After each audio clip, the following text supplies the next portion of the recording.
Greetings, welcome to another edition of the Friday 13th YouTube channel. Today you're going to be listening to an audio interview with Chris Impellitteri, a fantastic guitarist from the band Impellitteri. So this interview was done about 20 years ago, talking about the history of the band and also the latest album back at that time. So please enjoy, please share on social media sites, and stay safe metalheads, and thanks for listening. Stay metal. Please. Yeah, how are you doing? I'm doing good, man. Good to hear your voice. Yeah. Right then, so the last interview we did was for the last album. Oh, that was the first record that sucked. I remember that. That was Wicked Maiden. Yeah, but I believe I did an interview with you when I was doing Friday 13th as a fanzine. I think it was for System X album. I'm pretty sure. Oh, that's right. Oh my God, dude, you and I are showing our age. Uh-oh. So let's talk about the last album then, Chris, Wicked Maiden. How successful was it for you? It did its job. I mean, it really was meant to target, Japan as always. And in Japan, it did really well, and especially, it's interesting because we've been doing Japan since since the beginning of the dinosaurs. Right. We in all sincerity, I think we started in Japan around 1987, and Wicked Maiden was critical for us because we were getting to that point where a lot of bands were just dying. They were burning out, just getting too old. Fans are growing up, they've got families now. So it's really hard to always capture a younger That's audience. bullshit. If you're never too old to be metal, or you're never into metal in the first place. Well, true. You know what? That's true. That's Yeah. true. We do notice that. I think what happens in Japan, mainly because the cost of living, it's really expensive. So when I first started, I remember you'd have your diehards that this they would live, breathe, and eat metal, right, and rock. Yeah. But I think as they get older, I think family responsibility is pushed. It's like pressured on them, obviously, because of their culture. Right. And I think what happens is they're forced into, okay, now I've got my career, I've got to work, 16 hours a day, and they don't have as much time, and I think so that's why I guess what I was saying is as we go into the career, like, from 87 till where we did at Wicked Maiden, which, man, that was 2009. So many years later, a lot of those fans that we grew up with were now well in their 40s, or 50s. And these people were like, I mean, it's not that we didn't see a lot of them. We still did. Don't get me wrong. But the record companies always like saying, you got to grow, or else we're not worthy, or we're not worth their attention, if that makes sense. That sucks. Yeah. So but that's where we were lucky with Wicked Maiden, man. All of a sudden we were back in, the first shows we did, 15-year-old people, boys and girls, Yeah. men and women. And it was like, and it was great. And I look out in the audience, you see anybody from like, seriously, 14-year-olds all the way to like a 50-year-old. It was great. Yeah. It's a bit like Saxon. They're the same sort of thing. And Anvil, since Anvil did the movie, they're getting young kids at the shows as well as the older guys. I love that, man. That's so cool. And I love the fact that these bands are sticking it out. I mean, that to me is passion. Yeah. Yeah, definitely. So it was a successful album for you then, Wicked Maiden. Yeah, it did very well in those markets. Now, in America, we didn't really do anything here. In Europe, we gave it to a very small label, and it really didn't break Europe at all. On it, I mean, Metal Heaven, I believe. yeah, really nice guy who owned the label, but it was just, I think his company was just too small. We needed a little bit more promotion, a little bit more push, especially because, especially, I guess, in Europe, Impellitteri, most people are like, who the fuck are they? A lot of people don't know who we are. So Yeah. it's kind of like we really need a little bit of that muscle, that help to kind of expose us. Right. And, I just don't think they were, the label that did Wicked Maiden, they were really there or had that ability. What other labels did approach you for that album besides Heavy Metal Heaven? That could make you better. Well, I think the previous record, System X, wasn't that, I think that was SPV, right? Steamhammer, yeah, SPV. Yeah, I think it was Steamhammer. So I got to be honest, Jason, it's been so many years, I don't remember who we approached. Right. I mean, I know now on this record who we approached, but I don't remember so much on the AOR side. Right. I remember a friend of ours named Matt Sinner, bass player. Oh, no, Matt, yeah. Primal. Yeah, Matt. Well, Yeah, Matt actually took it. Right. He basically took it to the labels and, basically said, hey, why don't you try this label right here? Because it was really about scheduling too. Yeah. A lot of the bigger labels that were interested, they had already their schedules committed for quite some time. Right. And we would have had to wait a long time to release it. Okay. Right. So it was a successful album with the help of Primal Fear, Matt Sinner, obviously. Yeah, well, absolutely. Love Matt. Great guy. So what songs stood out for you on the Wicked Maiden before we talk about the new album? Which songs went down better live than you expected? Definitely Garden of Eden. I Yeah, didn't understand. I mean, that one was really well that was a received. video, wasn't it? I'm sorry? There was a video for that song, wasn't there? I believe. No, no, no. We did. I think we did Wicked Maiden. The title track is a video, and I think we did Last of a Dying Breed, Right. Okay. and that also went over very well. But Garden of Eden seemed to be the most popular song. You Right. know, it's a little bit more mid tempo. You know, it's got a little bit more groove to it, and then a breakdown kind of sounds a bit like Pantera. Yeah. You know, and it's got. I really have fun with the guitar solo, for at least for the people that like that. You know, the sensory wanking. You know, that kind of stuff. For us guitar players, it's fun. You know. Yeah. The average guy's like bored to death going, "Oh, shut up." Right. Okay. So why didn't you actually come to England for this? Where did you actually play on that tour for that album? You didn't play England because I would have come and seen you. No, we did. We did some dates in the United States, obviously Los Angeles, those kind of things. We did obviously a full-blown Japan tour. You know what? Actually, the only date we did in Europe, oh my God, it was Sweden Rock Festival. Yeah, I think I remember that actually. I think Lita Ford was playing that year in Hellstar. Yeah, they had. I mean, they had a great lineup. As a matter of fact, the owner of Sweden Rock Festival, he was so cool, dude. He put us on the headlining stage with It was only four of us on the headlining stage that day. It was Saturday. I remember that. It was Impellitteri, Journey, Dream Theater, and Black Sabbath. But Black Sabbath was going under what was it on Heaven and Hell with Yeah. Ronnie, Right. Yeah. right? And that was it. That was the four of us on the headline. And then all the other stages had like oh, what the hell did they have? I think Twisted Sister might have done it. Yeah. I think What's his name? Ripper Owens. I know Hellstar were there and Lita Ford because I was gonna go.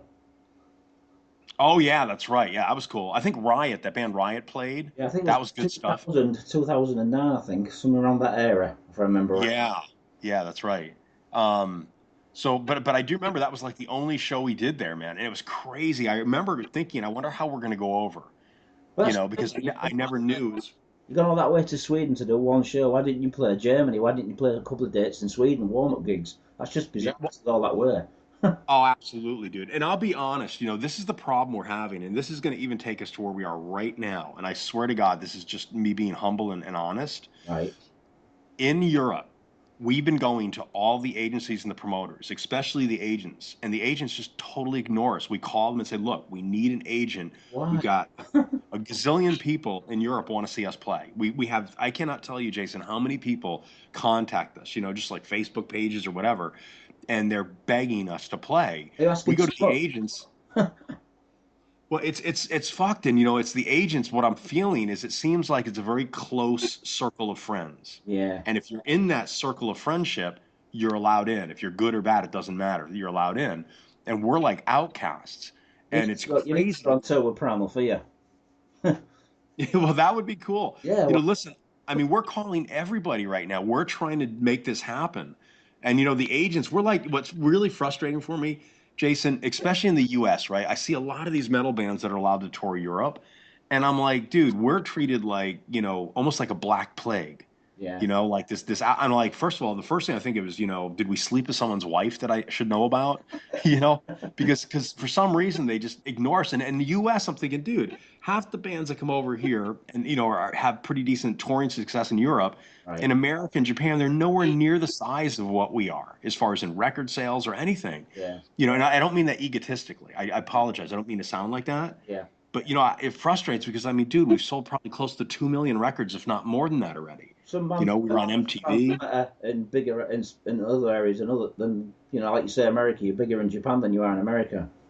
Absolutely, yeah. Well, in America, I mean, listen, we had a very, very good run. I mean, we were one of the bands fortunate enough that we were on MTV and MTV's heyday. Uh, I mean, we were played on Headbangers Ball. I mean, that was reaching like 30 million people. So it was Standing Land, huge. I'm sorry? Standing Land song, the video.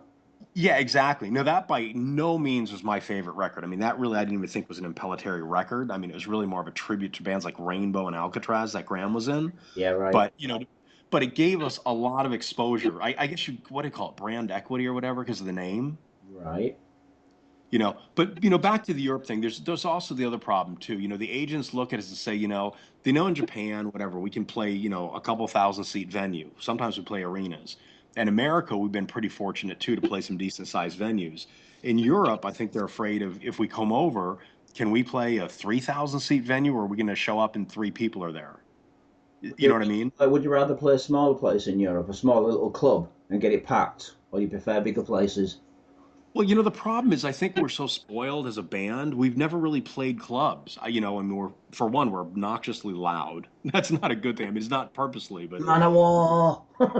well, it's actually my fault and James. Man of Grown war. accustomed to vintage amps, and I use my 100-watt Marshalls, and I run them wide open, All and I right. usually run multiple heads at once. And then James, our bass player, runs these SVTs wide, so we're like so freaking loud. It's like I don't know how we'd fit in a club. Maybe you should play smaller places and get known more in Europe. My advice to you: just play smaller places, get it packed, then build it up. Then Yeah, no, you're you might absolutely get right. agents interested. They might think you want to play, I don't know, arenas when you know. Yeah, you're right. You're absolutely right. Well, I mean, listen, I'm talking to Frontiers. I've contacted some X-Ray Steve Zusa from X-Ray Touring. I contacted him, heard nothing back. Yeah. You know, Frank's, I don't know what his name is, Souffle from oh, it's a German agent. I forget what his name is. And he was interested, and then he went off the radar and completely just vanished. I'm like, oh, he must hate us too. Oh, what? It's, so we're like, what the fuck? Are we like, this is just crazy. You're asking too much money, Chris. Yeah. The funny thing is, Jason, we haven't even got to that point. We're just trying to get an agent, Yeah. period. So, Wish I I don't know what we could have to help, do. Wish I could help you. Yeah, believe me, we're trying. I mean, we're out there, we're contacting people, and we'll keep doing it. Inevitably something will crack and someone will give. Yeah, right. So let's talk about the new album then, Chris. So the album, why did you decide to call the album Venom? Was you influenced by the band Venom? I gotta be honest, man. I thought that, the original Venom band, Yeah. really cool, really cool. But to be honest, this record had nothing to do with that. It was actually, I'll kind of give you an explanation of what this record's, at least the goal of what this record was for us as musicians. Right. And then I'll kind of go into why it's called Venom, okay? Hmm. So basically, when we did this record, Venom, we basically said, look, I mean, we're getting old, man. I mean, this is like what, our 10th record or whatever? Yeah. I mean, when we start these records, I swear to God, it feels like someone digs us up out of the ground, pulls us out of our coffins, takes off the cobwebs and says, play. So, we were like, dude, we've got to push ourselves. Because a lot of bands I notice when they get, they get into their mature years, I don't know. I don't know if they just lose the fire or something. Maybe you should change your name and call yourselves Zombie Terry. That's cooler, man. That's way cooler than Impellitteri. Digging, And people digging could it up. probably pronounce it. um, I love that. Zombie Terry. So, but what we did seriously with this record, we said with Venom, and I'll get where the title, how it ends up coming in. Right. We said, look, let's challenge ourselves. Now, this is going to sound childish, right? I don't know remember if you ever did this, but, it's like, I want to be the greatest, whatever you're doing. If you're riding a bike or, whatever, it's like, I want to be the greatest at that in the world, that kind of thing. Right. And so we said, we want to be like, make the greatest rock metal record in history, right? And we're joking around doing this. Yeah. Yeah. But then we started saying, well, wait a minute, what were the records that when we were kids that we thought, man, that's the benchmark, that's the record to me, right? So for me, as a kid, right, obviously I'm into guitar. So the first Van Halen record was that for me. And then, of course, Ozzy's Blizzard of Oz and Diary of a Madman. Right. Also Master of Puppets by Metallica. That was a big one for me. Yeah. So these records were like magical to us. And when I talked to the band guys, I said, well, let's benchmark those. Let's say, because these records to us were addictive. Once we played these things, we couldn't stop listening to it. I was listening to it all day long. I get up in the morning, listen to it, go to bed listening to it.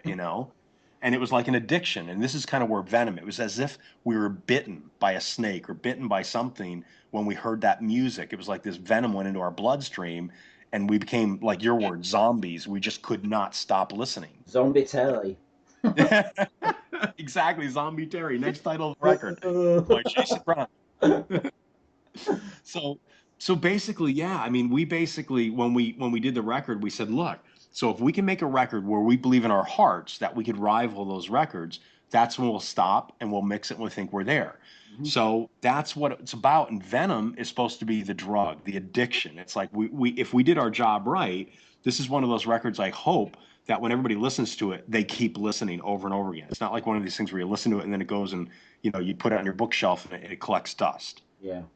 You know what I mean? So that's what the venom is. The venom is the drug, the addiction It's like of this people get music. tattoos, and like I don't have tattoos, but I've still got the blood, the venom in my blood to be a metalhead. I don't have to show I've got tattoos all over me. That's bullshit.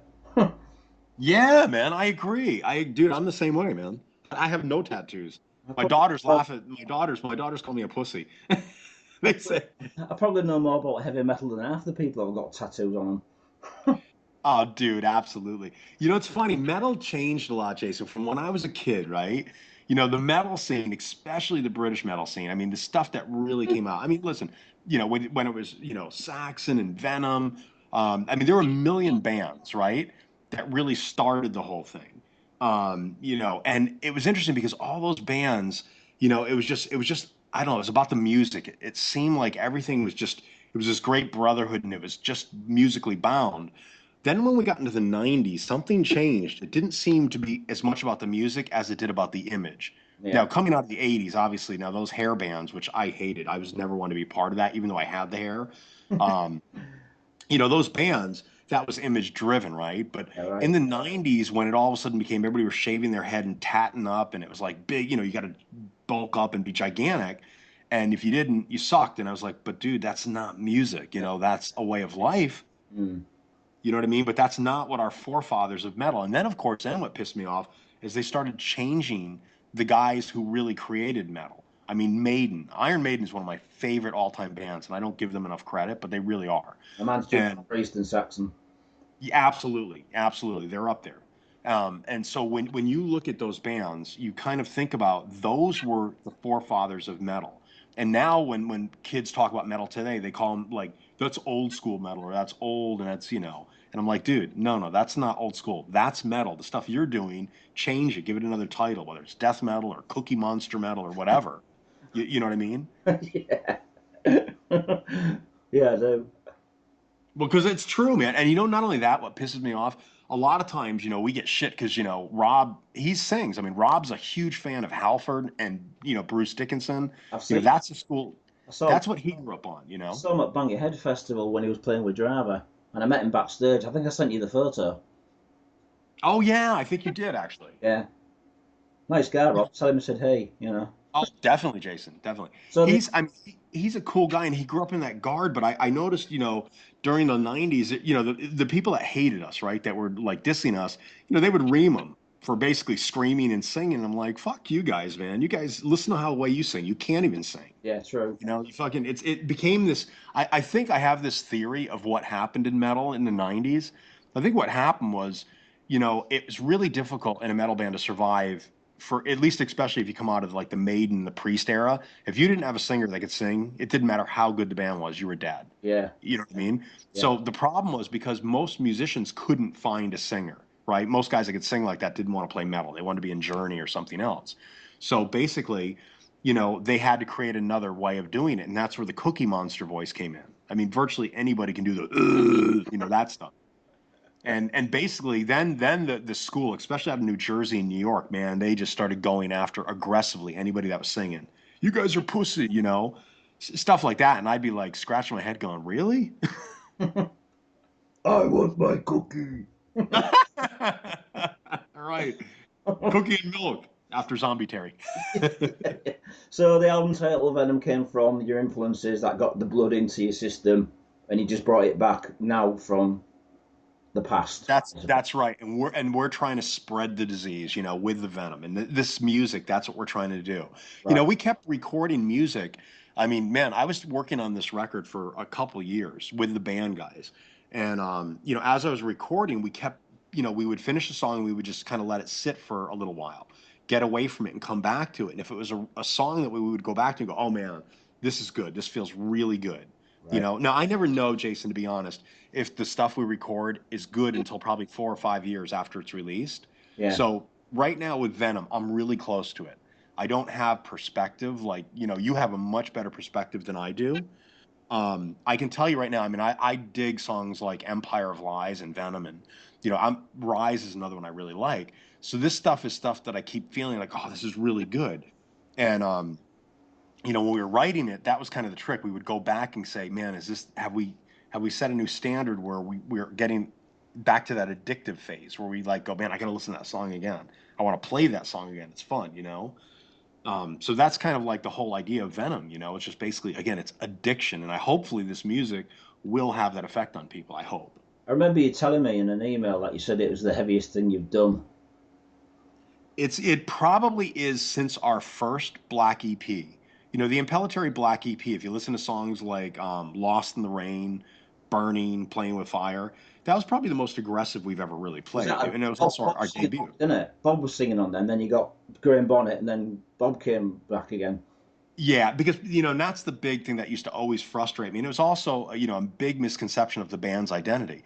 The Impellitteri Black EP with "Lost in the Rain," and anybody who's reading this or hearing it or whatever, basically if you just go to YouTube and just go Impellitteri "Lost in the Rain," that's the first song we've ever recorded as a band. That was the first one, Yeah. and basically you can hear how we started. I mean, we were bordering almost a thrash metal band. Screaming and all the shred solos and stuff, but the music itself was borderline the way thrash was kind of sounding back then. Really aggressive double kick stuff. And that's what we started at. We got a big name, kind of a cult following in the United States. Even in Europe, I remember Kerrang! Magazine really gave us great reviews on that record. And then it was when Rob left, and all of a sudden I was like, oh my God, what am I going to do? We went and did Stand in Line. And Stand in Line was a big departure of what the band started as. Right. Yeah. Yeah. So, did you have any other titles for this album, Chris, besides Venom? Yeah, we originally the working title was Time Machine. And mainly because we wanted to be honest with ourselves. Like I said, we wanted to make records, a record that had music that we felt like could rival any of the Van Halen, Ozzy, Metallica, any of the great records we grew up with. Right. So basically, to do that, we said, well, wait a minute. This band, we started with the dinosaurs. I mean, we are like vampires, literally. We're so freaking old. And so, I feel like, we started the band in the 1700s. And so when we play music, because we've gone through virtually every era, in all sincerity, we started our first record. I think I recorded the Black EP in 1986, right? I'll tell And because we started that, went through the late 80s. Then we were a band all the way through the 90s. We did great in Japan, did some stuff in Europe, but more so in Japan. And I think we did a 87, little bit. Chris. The EP came out 87. Yeah, we recorded it in '86 though. Right. Was our actually when we were in the studio recording it, and so we went through the late '80s or '86 through '89, right, and then '90 to 2000, 2000 to 2010, and 2000 to where we are now, and we've survived. I mean, we've basically kept this band intact and staying true to ourselves. And a lot of bands that we've played with or that were our peers, they're all gone, Mm. a lot of them. So Time Machine was one of those records where we said, look, if we're honest with ourselves, if we write a song and it sounds great to us and we're being honest and it's got that great aggressive feel, even if it sounds like we're back in 1987, it's still going on the record. And Right. what we'll do is, like, when you hear a song like Venom, that to me sounds very current. Sounds like, a 15-year-old band that can play like us would sound like today. So, when you listen to these songs, you're going through different time periods with us. I mean, Empire of Lies reminds me of something Ozzy and Randy Rhoads would have done together if they were 23 or 25 today in 2015. Yeah. Right. So you only had two titles then. Looking at the album cover, would you have had the same album Yep, cover yep. if it was called Time Machine? Would it have had the same artwork, or do you change the artwork? No, artwork would have been completely different. Yeah, it would have been basically more something, kind of like I'm really fanatic over watching old movies. I love all the old movies, like where it's kind of like time travel stuff. Yeah. Right. The guy gets in the chair, he's got the timepieces, all that stuff. So, I mean, it probably would have gone more along that line. But the Venom thing kept coming to us, thinking, man, we're just, music to us, especially metal, is a drug. It's addictive. Dude, I'll be 90 years old and I'll still listen to stuff and love it, Same me. and still be playing it. Yeah. Me too. Good. There would be Jason and Chris, and hopefully everybody else is still alive. I don't know about this though. So, I mean, the album artwork, it's got like a Victorian, like Victoria, the Queen of England, with an apple and the snake, if I remember rightly. Yep, yep. Is that something that you had in mind for the artwork in the first place? Yeah, well, because think about it. All right, so our music is the venom, right? It's the Yeah. drug. And we started thinking about, you know, what's the temptress? For me, metal is the temptress. I'm addicted to it. If you're a metal band, I'm gonna listen to you because I just love the artwork or the art form, right? Does that make sense? I guess that's the best way to put it. So we wanted to think of an image, and I think I was probably on the internet around, probably 2 o'clock in the morning one night, probably playing my guitar, listening to, Mozart or some shit and, learning stuff. And I started thinking, well, what images would you see with Venom? And for some reason, like this Victorian queen came up and I went, oh my God, you ever hear of like the old stories with like Cleopatra, poisoning, people, always using the serpents. Yeah. And I saw a queen, very Victorian image, bringing the chalice. And then if you think about, there's a lot of like stories in history that talk about royalty being poisoned, you know, and always because remember the king and the queen, they used to have a poison taster. Literally, they'd have to taste their drinks to make sure it wasn't poisoned. Yeah, true. Yeah, I remember that. You know what I mean? So Yeah. hence we thought, oh, that's cool, man. The chalice, which you see the queen carrying, inside that drink is the venom, and that's the Impellitteri music. Right. Okay. So And who so did the artwork for you for this album? Oh, so we basically brought the idea to our label in Japan, and there's a fan of ours. His name's Teru, and he plays in a famous Japanese rock band. And he basically asked our label if he could do the artwork for us. So we checked out some of his stuff, his artwork, and it was really good. And we are like, dude, absolutely, we'll give you a try at this. So we basically told him the image. I sent him the literally a link of the Victorian Queen with the chalice, which looked quite a bit different. And then he kind of took it there and brought it back to us. And we are like, oh, this is great. And then Rob Rock said, wait a minute, wait a minute, wait a minute. We need more serpent image. You need to put the snake stuff. We need snake tongue, the snake wrapping around, the what's the neck area. Yeah, You know, yeah. yeah, we still want her to be gorgeous, gorgeous and this temptress, but we've got to make it more, more seductive and evil in a way. You know what I mean? So that's basically how the image came about. And then Teru came back with us with a final draft. We're like, dude, this is cool. We all unanimously, everybody in the band, myself, John Deddy, James Pulley, and Rob, we were like, this is it. This is what we want. Right, excellent. So, are the songs wrote as a team effort, Chris, or do you write the lyric, Rob write the lyrics and you write all the music, or is it a team thing now? The whole, you know what, Jason? Realistically, I mean, I've always written the music basically, but this band has always been a group effort. No matter who's been in the band with me, it's always been a team. Right. So I'm only 25% of this. I bring the riffs and the music, and then I give it to James Pulley. And James, dude, he's a monster bass player. He's a graduate of MIT, which is Musicians Institute, really good with theory, and he can play anything from Jaco Pastorius to basically, you know, I don't know, Geddy Lee or basically Geezer Butler, any of that stuff. Right. Steve Harris. He's just amazing bass player, so he'll work on his own parts, to kind of figure out a way to complement the music. He'll play when it, overplay when it needs it, but then he'll be really solid and straight and just hold the band together, keep the heaviness to it. So, I bring the songs to him. He puts his 2 cents in. And with this record, too, with John Deddy, it was great because, we basically said, you know what, John? We're not going to constrain you in any way. Just do your thing. And John was on fire. I mean, he had just come off, he had toured with, well, it started out with me. We brought him into Animetal, this weird project I do with Rudy Sarzo. All right, tell me about that in a minute. Yeah, go on, yeah. So, basically we auditioned a million drummers and we brought in John and he was the only guy that just had these insane feet. It was like a machine, like a drum machine. He was so perfect. So I gave him the gig. He played with me a couple years in Animetal, still is in it with me. And basically I went to go start the Venom, record. And I called our drummer Glenn Sobel. And Glenn has been touring with Alice Cooper, he's under contract. And I was like, Glenn, dude, we're getting ready to do the next record. And he goes, oh, awesome, man. And then I told him the dates, and he was like, oh, dude, it's like I'm under contract with Alice.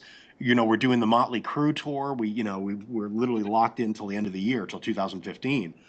So at that point, I'm like, uh-oh, this is not going to be good. I need, to get in the studio so we can start rehearsing for the record. So I jumped on the phone and said, John, you want in? He's like, dude, absolutely. He had just finished playing with did a short run as the drummer for Slayer when they fired Dave or got in a fight with Dave Lombardo. So they called John to do some festival dates in Australia. And John was also filling in, and he's also right now filling in again for the next couple of weeks. He's out playing with Anthrax, playing Yeah, drums for I them. knew he was doing Anthrax. I actually saw John playing drums for Slayer back in the 90s at Dynamo Festival.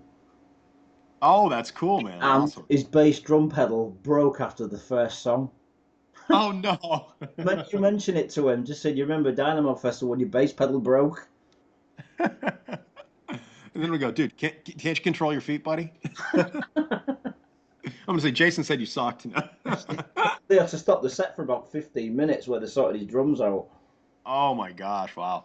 Well, but anyways, so he comes off, doing the Anthrax Slayer thing, and then he went out with some band called Ice Earth, which I don't know much about. Oh, he's there, Um, friends with those guys, yeah.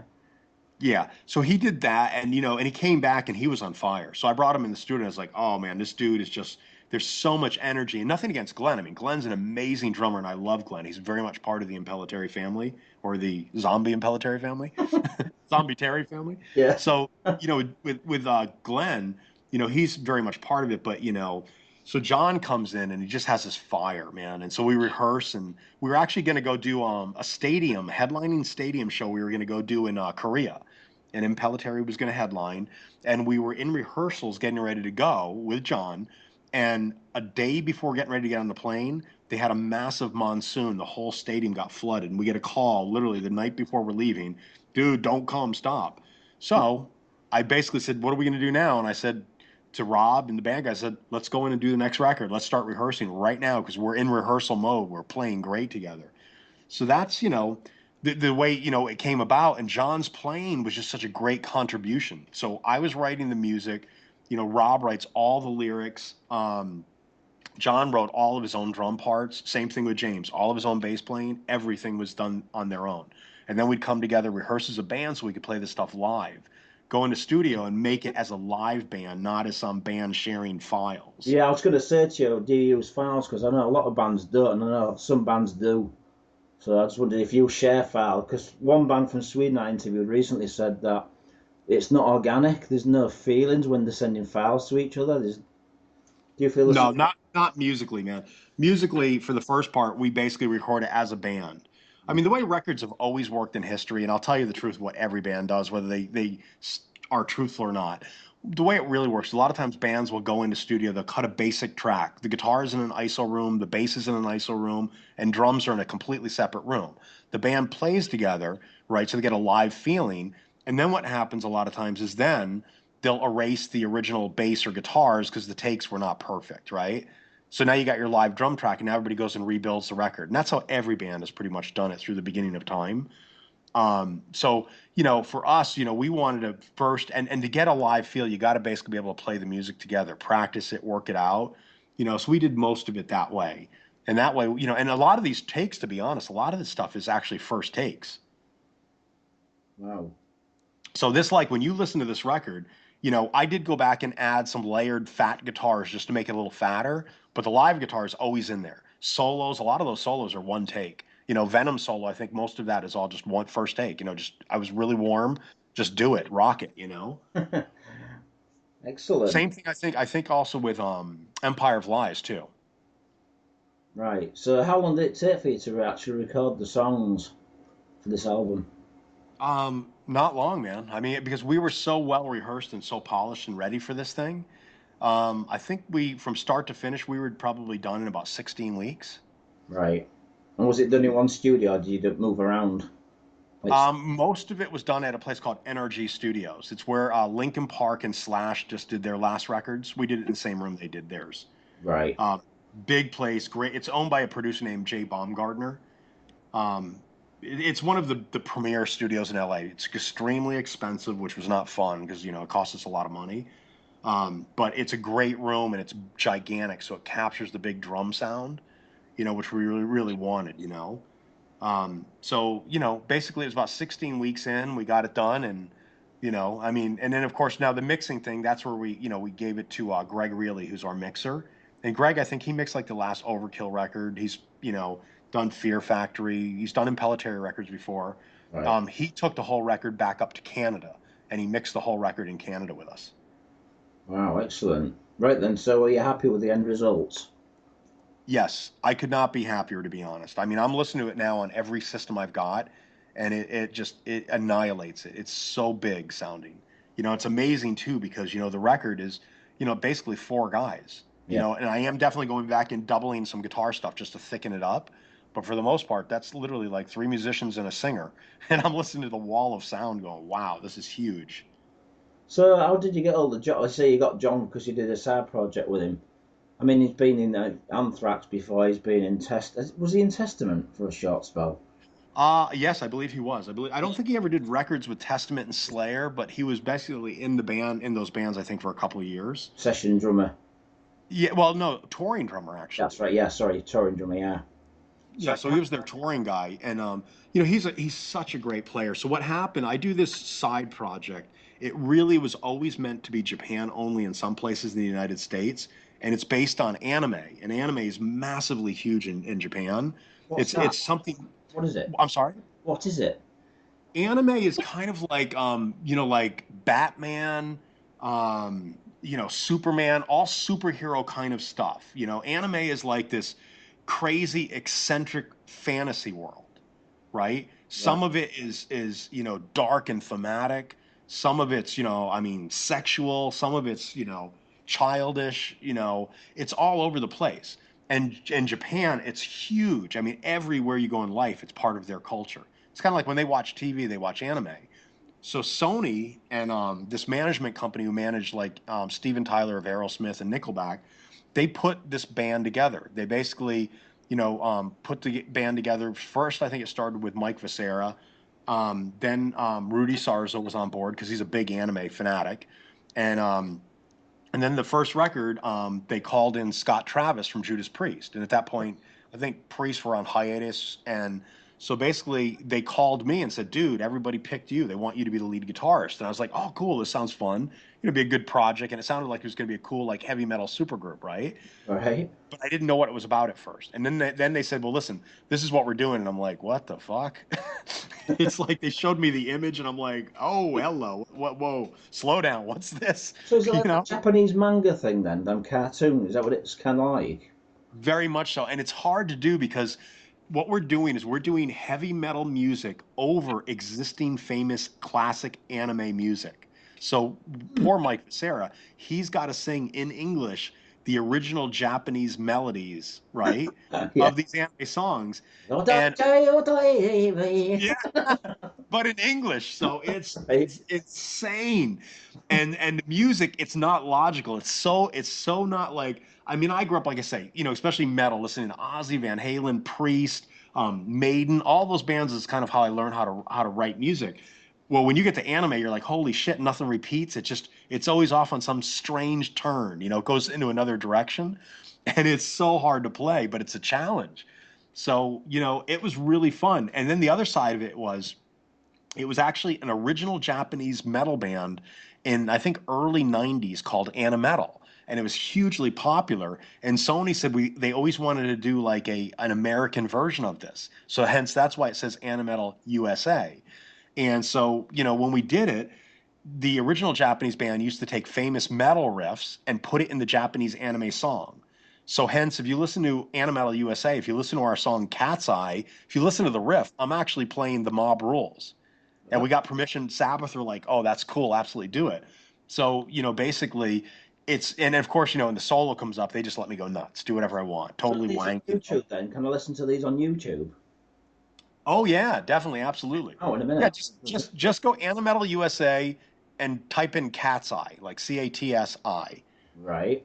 I right? will And you'll hear. And there's also some stuff of us. I mean, I've seen some video footage, nothing great. It's just we're playing like some arenas, like 18,000 seat stuff, and it's pretty big. And Wow. in Japan, dude, it's massive. I mean, the first two records we did both went to number one on the charts. We knocked down Lady Gaga and Adele. So this one wasn't like little rock charts. I mean, we literally knocked off the biggest artists in the world off the number one spot there. Good on you. And we did, doing massive arena tours. It was amazing, but a very weird world. A lot of my metal friends are like, dude, I'm not into this at all. It's too weird. I can't gravitate or migrate to it, too, which I get. So what's your favourite songs on the new album then, Chris? You said Venom. Oh yeah, favorites. Yeah, Venom, Empire of Lies. I love the song Rise. Rise to me is fun because it reminds me more of something that Pantera would have done if they were doing this type of stuff now. Right. Okay. So I really love Rise. It's heavy, detune, got a great groove, but still rips. I also like Face the Enemy too. It's the first song that kind of breaks down a little bit. Right. You know, I gotta be honest, I like them all. I love Nightmare. That's another one of my favorite songs. Rob's like insane on that song. Right. Why do you like that song? Is it the groove? Is it the lyrics? Is it everything? Or It's everything. I love the music. I love the guitar solo. I love the lyric of it. I love what Rob's doing vocally. I mean, dude, it sounds like if Freddie Mercury of Queen was in a metal band and alive today, that's what he would be doing. If it was metal. Like Stone Cold Crazy, yeah. Bohemian Rhapsody. It goes into this just crazy thing. So it sounds like a band like Metallica could have played the rhythm of this stuff, or Pantera, or any like real fast paced metal band. Maiden, Priest. Well, Priest was never a real fast metal band, but but the lyric itself, man. It's so orchestrated. It's the story is cool. It literally sounds like he's doing some serious drugs when he's singing this song because it's like, whoa, what a trip. Wow. So, how did the deal with Frontiers come about? You must have approached quite a few labels. Yeah, and this was interesting, Jason. So we had this music ready. I went to virtually every heavy rock label in Europe, and virtually every one of them offered me a deal. That's unheard of. That's never happened before. So we're talking Um, the Blast, Metal Blade, Century Media. yeah, we went. Well, basically, it was who did I go to? The only one I think that said no was Nuclear Blast, and I think it was something to do with scheduling. Right. There's like Nuclear Blast, AFM. Who else I talked to? SPV, Century Media. I think are doing Animetal for our digital releases. I think they do that stuff. Oh, Um, but we went to a bunch of them, and basically a lot of my friends are going, dude, talk to Frontiers. Serafino, who's the owner, is a really cool dude, and he's really into this kind of music passionately. You know what I mean? And Pelleteri, or Zombie Terry, we're kind of in that realm where, like, listen, if you're into metal, I mean, listen, if you love Maiden, I can't see why you would not like our band. I mean, we're very much in that old school Maiden sound. But if you're a new metal kid, you might get pissed off at us because maybe we get too melodic.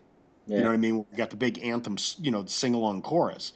Um, so it's a good blend. I mean, we're probably the heaviest band on Frontiers, Yeah, because but they've because got we have a Pretty lot of Mates, melodic structure. they've got Pretty Mates, they've got Primal Fear, and they've got you guys, which are probably about the three heaviest bands they've got at the minute. Yeah, yeah. Because they're quite well known for AOR music, melodic rock, and then you guys come along, Primal Fear and Pretty Mates, it's like, whoa, you know. Yeah, we come to kind of like, kind of mess with the party. Yeah, yeah, fuck it up a bit. Yeah. But I really do like Frontiers. I mean, they're doing great for us right now. I mean, they're really going after everyone. We still haven't done a lot of the bigger ones. We haven't done Metal Hammer. I'm still waiting to do interviews for that. England. Revolver. Is that in England, Metal Hammer, or abroad? Yeah, well, I think they're in what is it? Is it Germany? Yeah.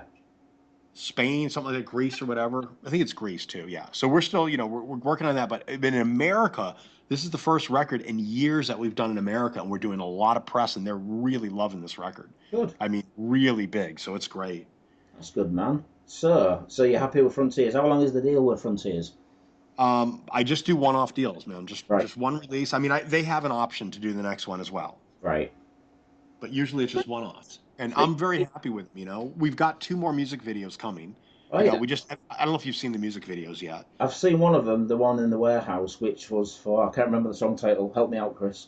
Probably the first one was Venom. Yeah. And we just shot one the other day. It's called Empire of Lies. And by the way, they're all shot in the same place. It's a big sound stage. It's a place called Mates. All right. And it's actually really a cool story. Mates is history of Impellitteri. I mean, we've rehearsed at that place. It's a massive sound stage. I've rehearsed there since the beginning of the band, and everybody, the room that we're playing in, everybody used it. Van Halen was there with us when we were recording these videos. Um, and I've rehearsed for years with Guns N' Roses there, Motley Crue, you name it, everyone's there. But when we're doing these new Impellitteri record or videos, we shot 4 music videos, same stage, you know, Yeah. same day, and it's actually in the other room was Van Halen, and it was great, man. We're having so much fun. Did you meet Van Halen then? You know what? I didn't when we were doing the videos. I didn't have time to go say hi because I was literally all day long shooting. You know, we were shooting. I don't even know. It was like a 24-hour shoot. It's crazy. Wow. So you're about to go to Japan. What other plans do you have? Is it about time Frontiers. Impellitteri had a live DVD? Because you've got enough albums out now. I know. You know, I gotta be honest. I have a weird relationship or feeling about live records. A lot of them are always so doctored in studio. So Yeah. for me, you know, there's a bootleg, and we have nothing to do with it. It was actually done by our fan club years ago. Remember It's that? called Yeah, I remember Yeah, it. Impellitteri fought. I love that, dude. It's listen. It's some fan in the audience with like a digital handheld recorder. And that's the band live. There's no, you can't doctor it up. You can't fake it. We're shredding. We're doing our thing. If we fuck up, then you're going to laugh with us, you know? Yeah. And I love that. That to me is a live record.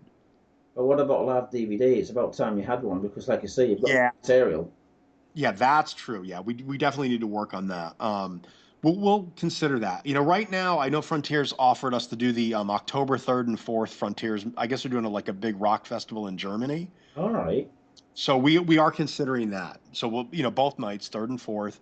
And then, like I say, we're talking with the agents right now. Someone is going to break and fold and give us a run, I hope you that, know? yeah. Good. So the press has been great with you. Everything's going fine. Any UK, say UK dates? You've got to get a couple of UK dates in because it's about time. Dude, absolutely. Listen, if I can arrange it, I promise I will come. We definitely want to play. We're committed. I'm just glad, you know, I mean, right now it's really good. And by the way, thanks again for the review. It's really cool. So, what band would you like to play with if you had the chance? Support act, or would you like to be headliner? Who would you have on tour with you?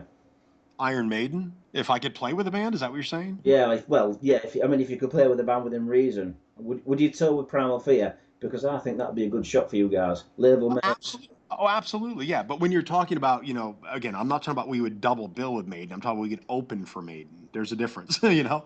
And John, our drummer, actually did go out and open for Maiden when he was filling in for Anthrax, I think last year. Yeah, I You remember. know, did a bunch of dates. So, you know, if we could do an opening slot, I'd prefer to do it with a bigger band so we could get bigger exposure. Yeah, You know, but those tours, what people don't realize, a lot of the fans, and I'll be truthful, because I've had those things offered, but the bands want huge money up front as a buy-on. right. So you don't make money. You actually have to pay to be on those bills. It's It's a like, oh, play. Yeah, yeah, that's expensive, you know? imagine. Just off the So record, Chris. What do you think about Yngwie Malmsteen's comments about Dimebag Darrell and Chuck from Death? I don't know if you saw it on Facebook about him saying that Chuck can't sing and his music's all over the place and Dimebag was overrated. I'm like, this guy's a dick. To be honest, I don't know anything about this. I haven't heard this. Listen, I mean, the one thing I will tell you, Jason, that pisses me off. Yeah, Now, listen, I will say nice things right now. yeah. I think Ingve's a fantastic guitar player. I have tremendous respect for him, right? And like all guitar players, I'm sure he had some effect on me, but so did, you know, I mean, Paul Gilbert and, you know, a lot of guys my own age, right? Tony Shock McAlpine, you know, Records had all them bands, didn't they? yeah, and absolutely Dimebag had a huge impact on me, and these guys were my age, so you know, Ingve, you know, he's whatever. I mean, I've what pisses me off, I've heard for years. People used to sit there and go, Impellitteri a fucking Ingve clone, and I'm like, fuck Yeah, you, really? I said, dude, I was playing fast long before I ever heard of who Ingve was, yeah. you know. And not only that, it's funny. One kid made a huge mistake, or some critic, huge mistake. Basically, it was about Stand in Line Video. Remember, I told you that record was really about a tribute to Rainbow, which was the band Graham was in, right? Yeah, right. And some critics slam me saying, "Look at him, he's fucking dressed like Yngwie, and he's playing an Yngwie Malmsteen Stratocaster with a scallop neck." The moron blew it right there. And then he said, "Oh, and then I'll finish." And then he said something like, "Stand in Line is some rip-off song of Yngwie's Making Love."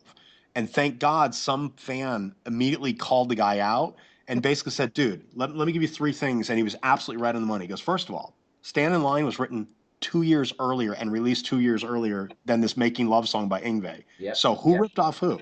Then, then let's get to the Stratocaster. The Stratocaster, by the way, was a Ritchie Blackmore model. And the clothes I'm wearing in the Stand in the Line video was actually a tribute to Blackmore. Verbatim, the white boots, the black jacket, everything. It was supposed to be fun as like a fun parody. And so who does that tell you? Who was ripping off who? You know what I mean? Have anything to say to the readers that'll be reading this on the website?